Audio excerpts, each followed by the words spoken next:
Cell appeared in the past, but also Cell appeared in the past. Two Cells arrived, one from the present and one from the future. BROLY was forced to unleash his full power against a Cell who had similar strength to him. And thanks to a very strange team-up, they were able to kill that Cell. But the other Cell, he escaped, wanting to grow stronger and find another way to achieve perfection, possibly coming back to fight them again. He knows if he were to fight them here, he would definitely lose. But where do we go from here? Well, we'll be covering all that and more in part 4 of What If Goku Found BROLY Early. Android 16 is reprogrammed, just like Piccolo wanted to do. And Bulma's confused. She asks why Piccolo even spared him. Well, Piccolo mentions that he did seem pretty strong, and he did help them out after all. His only target seemed to be Goku, but otherwise, he thought maybe Bulma could just remove that. He'd be a valuable addition to their crew. Imagine having one of the androids but good. There was no purpose in just killing him, especially considering he wasn't really causing problems like the other androids. But he does wonder about them though. One did die with Present Cell and one is with Future Cell right now. But Piccolo's also a little bit concerned about Cell. If Present Cell grew that strong, he hopes Future Cell can't get to that level. He knows that at least Present Cell's strength is mostly attributed to having BROLY's DNA. But who's to say Future Cell can't obtain that too? Maybe he already has and they don't even know it. And he's still strong regardless, with BROLY's DNA or not. Vegeta interjects. He says they need to locate that bastard before he does anything else. Paragus says it's impossible though. He fought Cell firsthand. He's cunning. He's probably far gone by now and is going to lay low in whatever way possible. And Vegeta and Paragus begin arguing again. Vegeta says they could just take a spaceship, go seek him out. What's so hard about that? He'd rather settle this now while they can, before Cell gets too strong somehow. And Paragus says Vegeta would be stupid to do so, but be his guest. He'll just die unless BROLY tags along. BROLY doesn't necessarily like the idea. They don't even know where to look. Plus, he's worried about going berserk. But Vegeta mentions he's much stronger than they think, although he doesn't really have a great gauge of Cell's strength. And deep down, he kinda knows Paragus is right. Maybe he should have spent more time in that time chamber. That could really help them here. Goku and Gohan decide to take the full day. They exit, having mastered Super Saiyan, and they see that everything's actually fine on the outside. Oh, then was that for nothing? Well, not really. They got some great training in, it's just that they don't have to use it against Cell, so it's kind of good, at least. So they go to Capsule Corp, still in Super Saiyan, and then realizing, hey, you know what? We should probably power down now. Looks like they have nothing to use this power for at the moment, at least until Cell returns. Trunks is concerned though, hoping that the Cell in his timeline isn't too powerful, but Bulma says it shouldn't be a problem. Trunks mentioned that there was no BROLY in the future, at least not that he knows of, so he never came to Earth and Cell wouldn't have his DNA. At worst, if there is a Cell, he's gonna be like the one from the future, or the other future. All this timeline stuff's getting confusing for them. He still thinks he should prepare though. They were a bit hasty with the Room of Spirit and Time, so he's gonna go back in, with Vegeta too. They'll use the remaining time to master Super Saiyan. They have a lot of extra time to spare actually. And thankfully, they don't have the threat of Cell on the outside anymore, so there's no worry of them being in there and Cell doing something bad. The concern before was the androids. But now they could be in there a little bit more carefree. And while they go in, Goku wants to test BROLY's power. Now that he's using Super Saiyan as his full power, he wonders how useful this form is, especially against someone like BROLY. And he does want to see how much BROLY has grown. BROLY tells Goku he wouldn't mind that. But he tells Goku he doesn't really have full control of Super Saiyan. Especially if pushed to his full power, then he goes completely berserk. But with just normal Super Saiyan and kind of restraining himself, he can contain it. And he shows it off to Goku by transforming. Goku's amazed by this power. It's just like he saw before anyways. He even sensed it when BROLY was fighting Cell. Maybe if he had this version of Super Saiyan with him when Cell arrived, he would have been able to help there. But unfortunately he couldn't really get involved. But now with this strength, he's much better than before. And Gohan too, he has the same exact power. The two of them fight BROLY together, with Paragus watching on. He's intrigued by their strength, especially that hybrid kid. And Piccolo watches from the sidelines too. He's a bit concerned about BROLY and tells Paragus about this. He's witnessed his strength beforehand and how he lost control. It's like when he trained Gohan before. Maybe he could fix it. And this catches Paragus by surprise. What, Piccolo thinks he could help with that? If he and Goku could do nothing, he doesn't really think that Piccolo can. No offense. But Piccolo reminds Paragus he saw his power against the androids, against Cell. Piccolo has the strength to back it up, and he has the wisdom to back it up too. All the wisdom of himself and of Kami. And that reminds him, oh yeah, they actually need to find a new Kami. The fight between BROLY, Goku, and Gohan ends, with BROLY of course winning. Although it's partially because Goku and Gohan didn't really want to push BROLY over the edge on accident. They just wanted a gauge of his current power. Vegeta exits the Room of Spirit and Time not too long after with Trunks. Both of them have mastered Super Saiyan, and Vegeta declares he's finally surpassed Kakarot, and next is BROLY.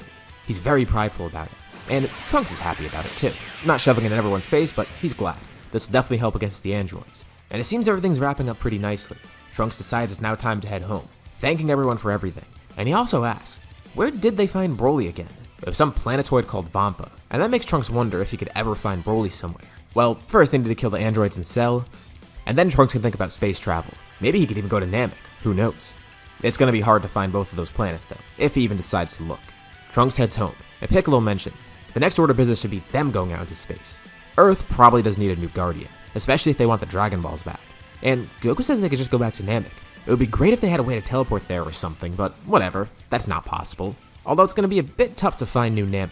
Thankfully, with some help from King Kai, they are able to locate it. It takes some time because they need a new, more powerful spaceship. But eventually they have a second trip to Namek, hoping that this time they don't encounter any space emperors or whatever. They also have a bigger crew than before with more power, so at least they can kind of hedge against it. When they arrive back on Namek, the Namekians are really glad to see Goku's okay after he escaped. When Porunga tried to bring him back to Earth, they know that Goku ended up somewhere strange, and they're glad he made it back to Earth safely. They're not too fond of Vegeta being there, but at least he seems to have calmed down a bit. And they're surrounded by all these other people, so if Vegeta did try something, they're not too concerned. Mori is also glad to see Piccolo. Noting a strange presence within him, he can sense Nail in there obviously, but also, has he merged with someone else? Well, his former self actually. Not really your standard Namekian fusion here. He's essentially the nameless Namekian he once was. And Mori's fascinated, wondering how great Piccolo's potential is. Now with the power of Nail and Kami within him, he's far stronger than before of course. But he also notes, that potential could be just as interesting as his raw strength at the moment. And Piccolo finds it interesting that Mori would mention that. As the rest of the group talks to the other Namekians, and also Dende, Piccolo asks. He knows about Grand Elder Guru being able to unlock people's potential, and he wonders if that could be done on himself or even someone else in the group. And Mori says yeah, he's the new Grand Elder after all. He could do that for everyone here actually. Well, not really everyone here. Piccolo knows that doing it for Broly would probably be a little bit too dangerous on second thought. And also, if he tried it on anyone else, he'd be worried about Vegeta asking for it too. Vegeta's already the strongest here besides Broly, and he still is a concern even though he's kinda calmed down a bit. He's not sure about Gohan, but he wonders if Goku would even accept that, having power handed to him that way. Either way though, if they were to unlock somebody's potential, Piccolo thinks it could work as a deterrent for Vegeta and for Broly's rage. Mori says he'll unlock Piccolo's potential, and they'll just keep it their little secret. But he does tell Piccolo. He hasn't really tested this out yet, but he decides, hey, this is a perfect time to do it anyways. Mori puts his hand on Piccolo's head, trying to draw out Piccolo's power. He closes his eyes, and then he gasps. This catches Piccolo off guard, wondering what's wrong, but just as he does so, a huge pillar of orange ki surrounds Piccolo, with his power exploding. Everyone else senses this too. Piccolo and Mori have moved away from them, but they can see in the distance. It's almost like a plume of lava coming out of the planet, but it's not lava, it's ki. Vegeta's stunned. What is this power?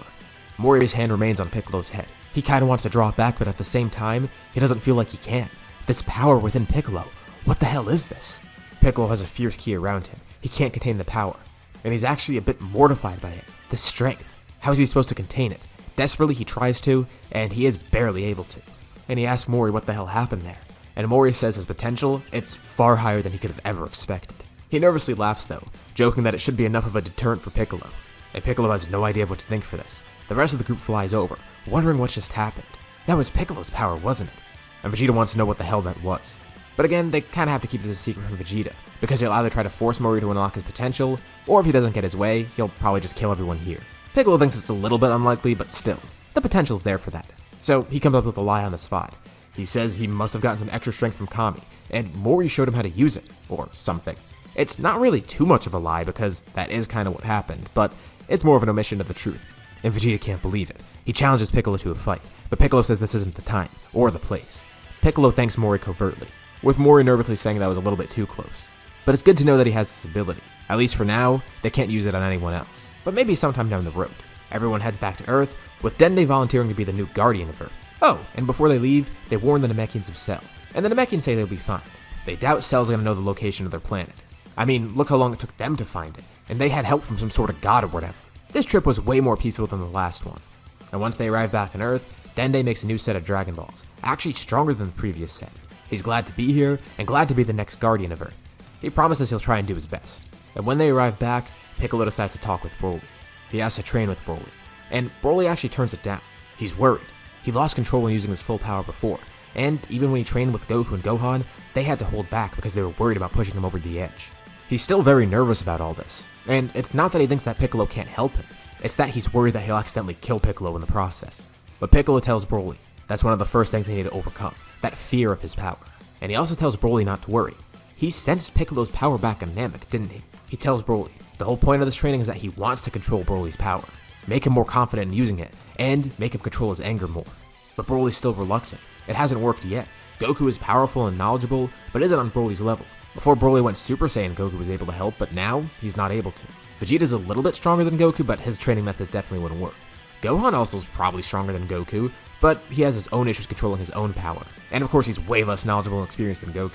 Goku also seems to be preoccupied with getting Gohan to unleash his power too, with the two of them continuing to train together, thankfully because Goku actually survived the Cell Saga here. And he also mentions, his father did try to control his power, but that hasn't really been doing any favors for Broly. Otherwise, they would have figured out how to control it in the Room of Spirit in time. Broly warns Piccolo again, but Piccolo tells him he's sure it's fine. He has his own power to test as well.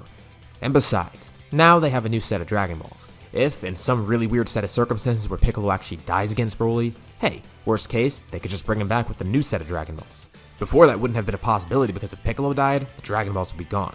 Here, they could just bring him back. But Piccolo still highly doubts that that'll even happen. Well, he reluctantly accepts, and the two of them begin their training together. A few more months pass. Vegeta continues his own training, glad to still be ahead of Goku, but knowing that Goku and Gohan are going to catch up soon. Maybe he'll have to train with them actually. But for now, he could be on his own. Meanwhile, Goku and Gohan are still training as well. Goku saw a brief glimpse of Gohan's power in the Room of Spirit and Time, and he wants Gohan to tap into that and fully control it. And it shouldn't be too tough. He kind of accomplished that with Broly, and with Gohan, he's not concerned about Gohan going berserk. He just needs Gohan to unleash that power and then grasp it. It shouldn't be too tough, and he's confident that Gohan can do it. Also, Goku's expecting another kid soon, so that could be fun. Telling Gohan if he fully learns to control that power, he'll be setting a great example as an older brother. And Gohan's pretty motivated by this. Having Goku around to push his training further, having all this peacetime so he could actually study in between, and being excited to have a brother on the way, it's all pretty great. 16's reprogramming and rebuilding is finished as well. He actually becomes basically a bodyguard for Capsule Corp. But Vegeta decides he has a better use for 16. He wants to train with 16. He knows that Bulma actually did upgrade him a bit too, and his strength before was pretty intense. Also, 16's very different from the other fighters. Being an android and all too, he's probably a lot smarter. Considering he's purely mechanical, he could probably help Vegeta here, and Vegeta thinks that maybe using 16 as a training partner would be very useful. Plus, with both of them being in Capsule Corp all the time, it's pretty convenient as well. And of course, Broly's training with Piccolo is going pretty well too. They're trying to work from the ground up first, even going back to Broly's wrathful form. This form still is pretty powerful, but Piccolo notices Broly never actually had a full control in it. He did have control and was able to use it pretty effortlessly, but he sees that one of Broly's biggest flaws here is that he moved on from this form too quickly. He probably needs to work from here up, and it's not too tough. Broly is able to control this form a little bit better at first. And this form of his, it's a lot of where his raw anger and power come from. Piccolo could see that it definitely influences his other forms. No wonder his version of Super Saiyan is different from the other Super Saiyans here. So they start working from the ground up, training with this first, and then eventually moving on to normal Super Saiyan. But even with all this time in practice, and with Broly getting to know Piccolo better, he's still too concerned about losing control. He powers up into Super Saiyan, and asks Piccolo one more time, is he actually sure that he wants him to try this out? And Piccolo says he's been waiting to test this power out. He has a safeguard against it just in case. And Broly stands back as Piccolo begins powering up, surrounded by that same orange glow that they saw in Namek. It's a blinding, flaming aura, and his power increases dramatically. As the Pillar of Ki clears, Broly looks on in awe as he sees Piccolo. Piccolo slowly walks up to Broly, confused. Why is Broly looking at him like that? He knows his power's a lot different, but it's not that confusing. And Broly's just amazed. He says he didn't know that Piccolo could transform. Transform? Piccolo has no idea what that means. He's just unleashing that power that he had before. He's never been able to transform, besides a grown giant or something. But Broly says he's definitely transformed, he could see. And Piccolo then looks down at his hands and arms, and he does look different. He's orange now. Is this the power that Mori unleashed? Something extra beyond what he thought he got? He looks at Broly pretty confused at first, but then smiles. Even better than he thought. And he tells Broly, get ready for a full-powered battle. And this is where we'll leave off for now. What'd you guys think about this part? What do you think's gonna happen next time? Let me know in the comments below, and be sure to drop a like and subscribe if you haven't already, especially if you want to see more videos like this. Anyways, thank you all for watching, and I'll see you all in my next video.